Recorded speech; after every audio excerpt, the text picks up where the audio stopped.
Olá, gente. Sou a psicóloga Jéssica Destro e tô muito feliz em vir aqui porque é meu primeiro vídeo no YouTube e eu quero falar um pouco sobre meu sucesso no trabalho, sobre o como eu cheguei até aqui, sobre como eu fiz isso e sobre um contexto geral para mim conseguir contextualizar sobre os próximos vídeos também. Então, eu sou uma psicóloga cognitivo-comportamental e eu vou explicar um pouquinho por que que eu cheguei nessa questão de ser uma psicóloga cognitivo-comportamental. Porque dentro da psicologia existem várias abordagens de trabalho. E essas abordagens, elas são como humanista, psicanálise, junguiana, gestalt e eu escolhi a terapia cognitivo-comportamental até agora, porque eu posso mudar isso a qualquer momento.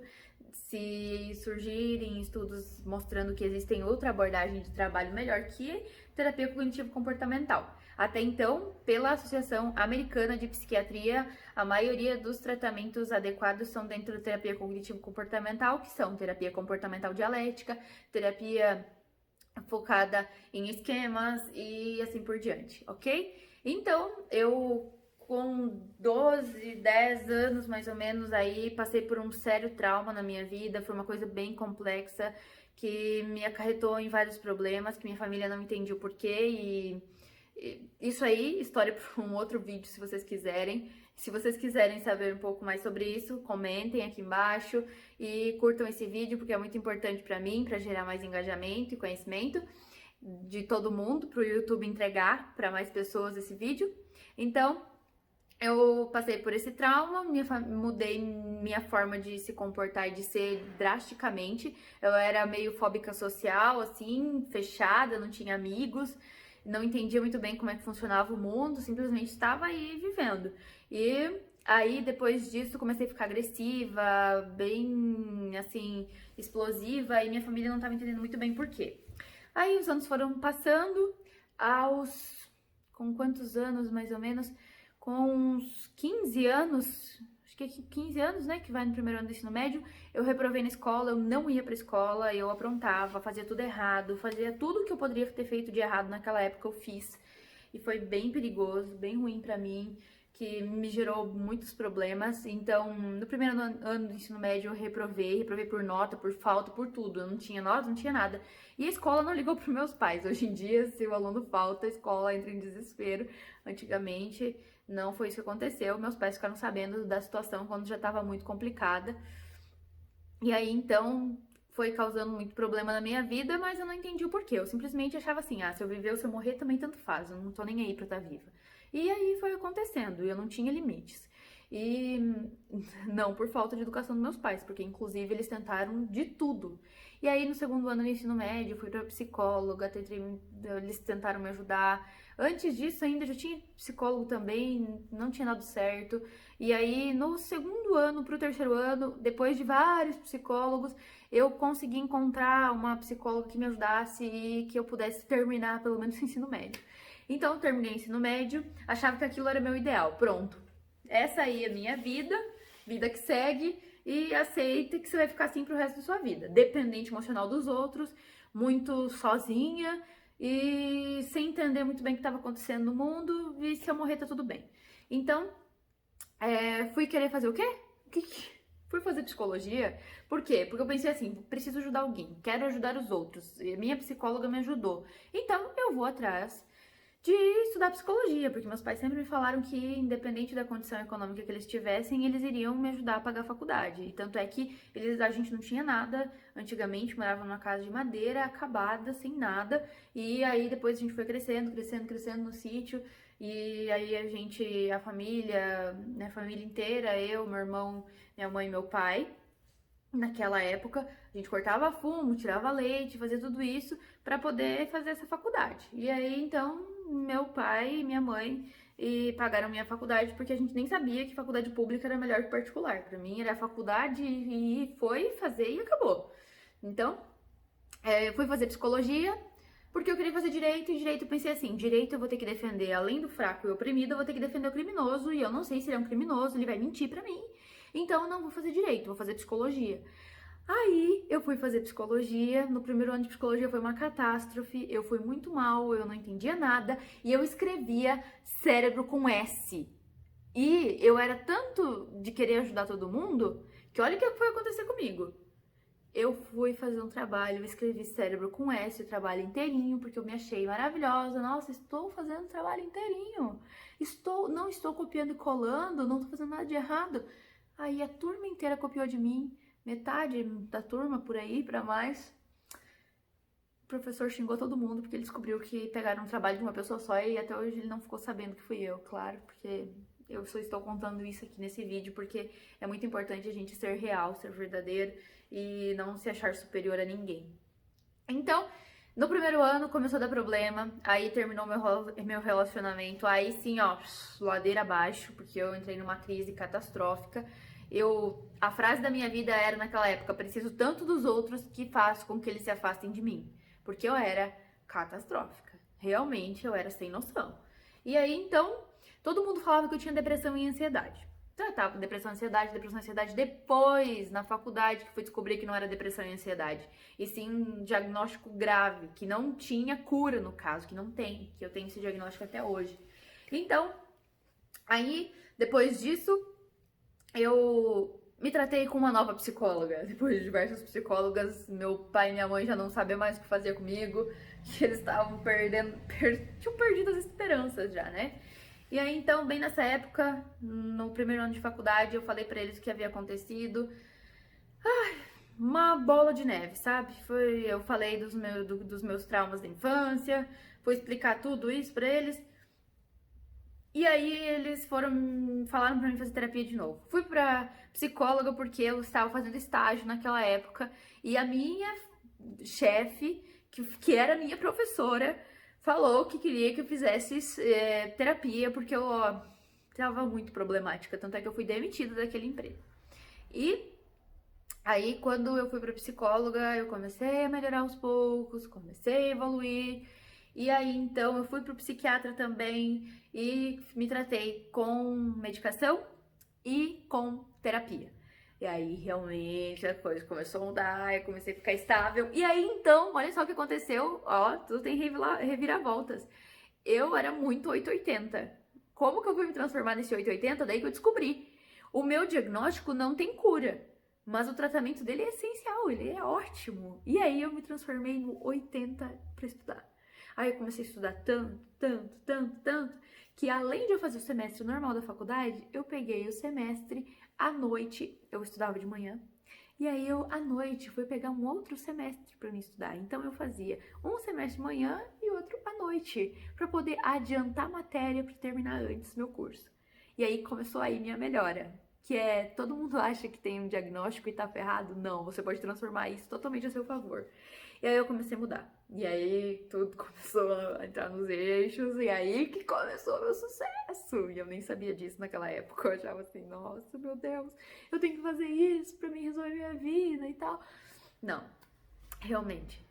Minha vida começou a mudar naquela época, já no segundo ano de faculdade, que eu já estava fazendo 2 semestres em um, que era 6 meses, em 6 meses eu fazia 1 ano de faculdade.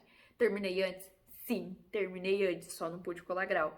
Porque eu adiantava as matérias, fazia as matérias antes, só que daí eu não podia colar grau, porque o curso tem que ser feito dentro dos 5 anos. Eu tinha as matérias feitas e aí eu comecei a realmente dar certo na vida. Aí eu pude fazer estágio por muito mais tempo, com muito mais qualidade. O que eu fiz? Fiz estágio no Fórum de Justiça, na vara de família, para fazer avaliação psicológica em crianças para definição de guarda. Olha só, que coisa única. Minha experiência foi muito legal. E aí depois não, quase tudo na mesma época, assim, porque estágio era no máximo 4 horas diárias, daí eu já tinha um monte de horário disponível. Aí eu fui fazer estágio clínico no poliambulatório, que é um local em Foz do Iguaçu, que é para atendimento clínico da população população vulnerável. Aí eu fui fazer estágio no poliambulatório, e aí eu fui fazer estágio no Hospital Costa Cavalcante, que amei, aquele estágio lá foi muito legal. Tem uma amiga minha que trabalha lá, que eu adoro ela também, que se chama Bárbara, e ela é muito boa psicóloga. Então, o estágio no Costa Cavalcante foi muito legal, no Fórum de Justiça foi muito legal, no poliambulatório foi muito legal. Onde mais que eu fiz estágio, será? Nossa, pode ser que eu esteja esquecendo, porque eu fiz muitas coisas. Ah, eu fiz estágio na clínica escola da faculdade também. Então, eu tive muita experiência sem ainda estar formada. Então, isso me fez muito bem. Eu adiantei todas essas matérias e eu gostei. Então, eu fui melhorando assim a partir de então. Porque o tratamento psicológico, ai, amei, deu tudo certo na minha vida, foi muito legal. E aí, então, depois disso, só um adendo. Muito obrigada à minha psicóloga, Cadidia Fonseca, que ela fez toda a diferença na minha vida. Se não fosse ela, não sei o que seria de mim. Então, depois de tudo isso, eu colei grau em 2015, eu colei grau. Em 2015, eu já fazia publicações no Instagram, eu já estava atenta a tudo em relação à psicologia, eu já estava muito próxima dos meus professores, porque eu ficava toda hora na faculdade, todo mundo me conhecia, todo mundo olhava de longe e a Jéssica chegou. Aí, eu fiquei ainda mais conhecida na faculdade. Nossa, essa história me gerou muita... Eu fico até emocionada, sabe? Porque me gerou um problemão sério, sabe? Eu fui acusada de um crime e a polícia teve que ir lá na faculdade pegar imagens minhas para provar que aquilo não era verdade, de um crime muito grave. E aí, então, eu fico muito emocionada com isso. Porque o que acontece? Uma pessoa muito má, muito ruim, que estava prestes a ser presa, me acusou de um crime muito grave mesmo, que teve a ver com vidas, com eu ter feito algo muito grave a alguém, e isso não foi real. Inclusive, foi um dia que eu estava estudando na faculdade, e aí todo mundo ficou sabendo quem eu era, né? Porque a polícia chegou lá e falou que eram imagens da Jéssica, e aí todo mundo foi pedir pra mim por quê, eu não sabia o porquê. Meu pai me ligou naquela mesma época ali, tudo meio foi tudo junto. O que aconteceu? Eu ai, nossa, é uma coisa muito complexa pra mim, porque não tô chorando de tristeza, assim, não fico emocionada de tristeza, mas sim de felicidade por conseguir poder estar aqui hoje, sabe? Poder gravar esse vídeo. Então, o que aconteceu? Meu pai me ligou e falou: Jéssica, vem pra São Miguel, porque eu tava morando em Foz naquela época, vem pra São Miguel, que o investigador da Polícia Civil quer falar com você. E aí, então, eu cheguei na Polícia Civil, o investigador falou pra mim: você tá sendo acusado de um crime bem grave, você tem que se defender, porque senão você pode ser presa. E aí, então, eu falei: não sei, não fiz nada, não tava estudando, se você quiser você pode pegar câmera da faculdade, etc. E nesse crime, meu pai estava dirigindo o carro e minha mãe, segundo o depoimento da polícia e a acusação da polícia. Então, o que aconteceu? Eu fiquei muito mal com meus pais moram no sítio. E aí, o que aconteceu dentro disso? Eu fiquei com muito medo dos meus pais serem acusados de alguma coisa, acontecer alguma coisa contra eles, sabe? Então, o que eu fiz? Eu falei: eu não sei o que falar dos meus pais, porque ainda bem que o crime que estava sendo acusado era eu. Meus pais só estavam como motorista do carro que, segundo eles, cometeram esse crime, e minha mãe junto. Mas quem estava armado, quem estava fazendo coisas, era eu. Então, pelo que estava escrito lá naquele papel, que eu nunca até hoje consegui ler inteiro, porque eu nunca consegui mesmo. Eu achei, assim, a coisa mais horrível que eu poderia ter passado, que eu achava que eu já tinha passado por coisa horrível, mas aquilo foi a pior coisa que eu passei, e foi a mesma pessoa que fez mal pra mim no passado, que agora voltou e fez mal pra mim de novo naquela época. Nossa, fazia muito tempo que eu não chorava. E aí, o que aconteceu? Os meus pais se defenderam no que podiam. Eu fui falar com o investigador da Polícia Civil, um querido, maravilhoso. Ele me segue até hoje no Instagram. Ele, sabe, uma pessoa muito querida, muito educada. Ele é muito bom. Na hora que eu fui conversar com ele, ele já falou: nossa, que legal, que bom. Daí eu falei tudo pra ele, tudo mesmo. Daí ele até falou pra mim assim, nossa, por que você não vai dar uma palestra sobre isso pro curso de Direito? Porque eu já sabia de tudo isso. Lá da... Eu já tinha lido tanto sobre isso, sabe? Eu já tinha entendido tanto sobre isso. E aí, então, eu fui conversar com ele e aí eu saí de lá bem mais tranquila. Mas tava ainda com medo do meu pai e da minha mãe, porque, nossa, se eles fossem presos, Deus me livre, sabe? Que horror. Isso foi acontecer porque eu fui denunciar uma pessoa. E aí, por causa da denúncia, essa pessoa quis se proteger e aí se foi se protegendo dessa forma. Se vocês quiserem, eu posso fazer um vídeo detalhado depois mais sobre isso, porque o assunto não é esse e vamos seguindo em frente. Mas é porque fazia muitos anos que eu não falava disso. Então, o que aconteceu? Aí, quando eu já tava muito bem na faculdade, aí todo mundo começou a saber quem eu era. Por causa que, imaginar criminosa da faculdade. Tentou matar um ser humano e aí tá aqui. Mas daí todo mundo deu vai, todo mundo sabia da história e todo mundo sabia que não era verdade. Porque eu tinha ido pra faculdade naquele dia. Ainda bem que eu tava indo na faculdade, porque se não fosse ter quem que ia provar? Porque o crime foi tão grave que deu até corpo de delito na vítima. Ocorreu esse crime mesmo, só que não fui eu. E acusaram que fui eu. Então, o que aconteceu? Eu, depois disso, aí quis batalhar mais ainda, pra mostrar que as coisas podem se resolver e eu consigo seguir em frente, sabe? E aí, então, eu me formei em 2015, eu já publicava muita coisa no Instagram, eu já marcava muitas pessoas conhecidas, muitos psicólogos conhecidos no Instagram. Tinha uma professora chamada Nazaré. Essa professora muito querida, um amor, eu só tenho tanto sucesso assim por causa dela, porque se não fosse ela na minha vida, realmente não teria como eu saber de tanto que eu sei hoje. Porque ela sempre falava, lê tal livro, lê isso, lê aquilo. E eu ia lá, meu Deus, deixa eu pegar esse livro. Foi ela que me falou do livro chamado O Poder do Hábito. Eu fui ler o livro e falei, nossa, que livro genial, eu uso esse livro até hoje. Até hoje eu uso esse livro. Então, o que foi acontecendo? Quando me formei, eu já estava tão motivada, eu já nem tinha opção de dar errado, já, porque tudo de errado já tinha acontecido.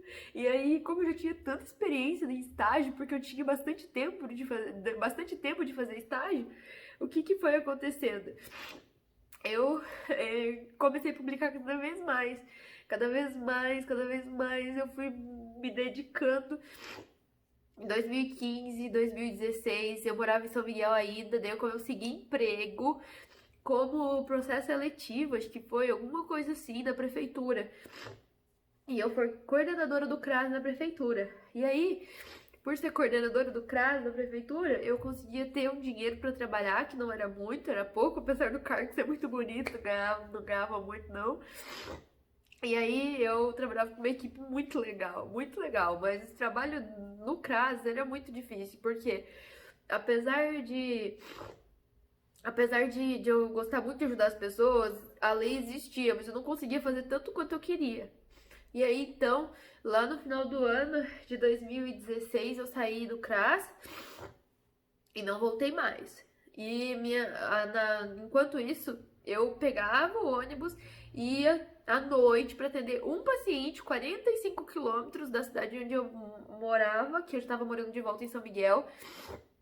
45 quilômetros, eu ia à noite, atendia um paciente só, cobrando um custo muito pequeno, e aí voltava para São Miguel, dormia para trabalhar no outro dia. Ia trabalhar, aí eu fui fazendo pós-graduação. Aí eu não tinha dinheiro para pagar essa pós-graduação. O que eu fiz? Eu pedi ajuda para Nazaré, uma psicóloga perfeita.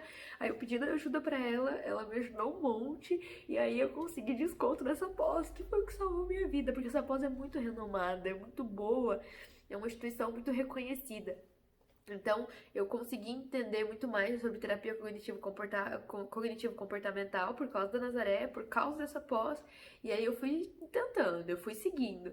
E aí minha rede de pacientes foi aumentando muito. E como eu amava muito atender, meus pacientes me indicavam muito também. E eu tava publicando todos os dias eu publicava. A publicação era horrível. E aí o que acontecia? Aí eu ia lá e excluía. Daí eu melhorava um pouquinho, excluía, publicava de novo. Então eu ia publicando coisas e cada vez ia melhorando mais. Como eu não entendia nada de publicação, da área de marketing, mas eu sabia que eu tinha que fazer marketing. Se eu não fizesse o marketing, eu não ia conseguir ter mais paciente, mesmo se eu fosse maravilhosa. Psicólogos, marketing é essencial. Então, o que aconteceu? Eu peguei e encontrei um site de fazer convite de casamento. Que o nome do site se chama Zazzle. Era um site de convite de casamento que você montava seu convite online. O que eu fazia? Eu colocava uma frase lá sobre psicologia, sobre alguma coisa, fazia ele tudo bonitinho, tirava print da tela e aí recortava a imagem e publicava. Parecia que era uma ninja do marketing. Era nada. Então, e aí eu fui passando o tempo, como ninguém publicava igual eu publicava, porque eu tive que dar um jeito de encontrar uma forma de publicar coisas, aí eu fui tendo conhecidos. E aí eu fui aprendendo a fazer anúncio no Google. E aí esses ADS, esses anúncios, foram gerando engajamento, porque todo mundo que gostava das minhas publicações, todo mundo que queria um psicólogo, e clicava lá e ia lá. Então, eu sempre fui conseguindo muito paciente através dessas questões, fui indo, até que minha agenda começou a encher. Nisso, eu já estava já tinha parado de trabalhar na prefeitura, né? E aí, então, a minha amiga Bárbara me indicou para mim trabalhar na Policlínica em Medianeira, que ela saiu porque ela foi trabalhar no Hospital Costa Cavalcante e falou de mim pro dono da clínica de Medianeira. E aí, então, eu comecei a atender em São Miguel, em Foz e em Medianeira. E aí eu dividia meus horários. Porque, é claro, uma cidade só não tem como encher a agenda de um psicólogo, porque existem muitos psicólogos formados. Mas eu fui atendendo um pouco em cada lugar. Tanto é que por isso que hoje minha agenda é lotada completamente. Eu atendo de segunda a sábado e domingo eu atendo online também. Então, hoje eu tenho sucesso na minha carreira por causa das estratégias que eu tive. Deram muito certo. Então, o que aconteceu? Eu estou falando muito então, tem que mudar isso. Eu peguei, comecei a atender em Medianeira também, e eu ia de ônibus porque eu não conseguia dirigir, porque ainda aquilo tava me travando. Mas eu sei que se eu fosse dessensibilizando cada vez mais, tirando aquela minha sensibilidade de medo de dirigir, eu iria conseguir. Até que eu fui tentando dirigir aos poucos, até que eu perdi o medo de dirigir, entendendo sobre a teoria, como funcionava tudo isso, e aí eu fui melhorando. Então eu atendi em São Miguel, e Foz, minha agenda já estava lotada. Aí então o CRP liberou atendimento online. Ai, esse atendimento online salvou totalmente minha vida também. Por quê? Porque aí eu poderia atender pacientes no mundo inteiro. Aí eu fui aumentando o meu número de anúncios no Google, eu fui investindo mais, eu fui investindo numa plataforma de agendamento, eu fui investindo, até que hoje eu atendo pacientes no mundo inteiro e faço avaliações de todas as áreas possíveis. Faço avaliação de cirurgia bariátrica, faço avaliação para vasectomia, faço testes em relação à memória, personalidade, faço questões de desenvolvimento pessoal e sou especializada em atendimentos de pacientes graves, adultos. Então, e aí, com o passar do tempo, tanta gente foi me conhecendo, tanta gente sabe de mim, que hoje eu tenho minha agenda lotada, tenho um faturamento muito alto e hoje, assim, meu marketing não está o ideal, eu ainda não posso pagar uma agência porque eu estou investindo no meu conhecimento, que ainda não é o tanto que eu gostaria. Eu já tenho pós-graduação em avaliação psicológica, pós-graduação em terapia cognitivo-comportamental, várias atualizações dentro do Hospital Albert Einstein, dentro do Hospital das Clínicas, dentro de instituições famosas como o Instituto Albert Elliot de Nova York, que são essenciais para minha vida, mas eu quero continuar desenvolvendo, então eu estou usando o meu lucro para isso, e eu estou fazendo um projeto pessoal bem grande atualmente, mas eu consegui mudar minha vida e eu quero dizer que quem quer fazer psicologia, simplesmente pense que a gente pode se adaptar a qualquer profissão, você não precisa ter o dom, você tem que ter dedicação e tem que ter uma saúde mental adequada. Então não use a faculdade de psicologia como terapia. Faça terapia, vá num psicólogo e procure todas as abordagens possíveis. Por que a terapia cognitivo-comportamental foi ótimo pra mim? Porque eu realmente melhorei, porque eu percebi que as outras abordagens eu não conseguia ter engajamento e porque a Associação Americana de Psiquiatria fazem muito mais estudos dentro dessas questões psicológicas e percebem que é o ideal realmente a gente atender o paciente baseado em evidências. E, por exemplo, o tratamento mais adequado para um transtorno de personalidade geralmente gira em torno de terapia comportamental dialética, terapia de esquemas e terapia cognitiva de Beck também, através de técnicas de mindfulness. Então, tem 1 milhão de formas. Hoje eu atendo com essa abordagem, também flexibilizando para todas as formas. Então, é isso. Se tiverem mais dúvidas, me chamem. Só que invistam em propaganda e dedicação. Estudem, entendam como funciona a psicologia. Façam atendimentos com técnicas baseadas em ciência, baseadas em evidência. Não atendam simplesmente achando que é uma religião, a terapia, que é assim, eu gosto muito daquela abordagem, vou seguir ela pro resto da minha vida. Não. Se amanhã tiver uma terapia que consiga ser mais fidedigna que cognitivo-comportamental, irei mudar. Sim. Então, muito obrigada. Até logo. Contem comigo. Até. Se inscrevam no meu canal, por favor, tá? Até logo.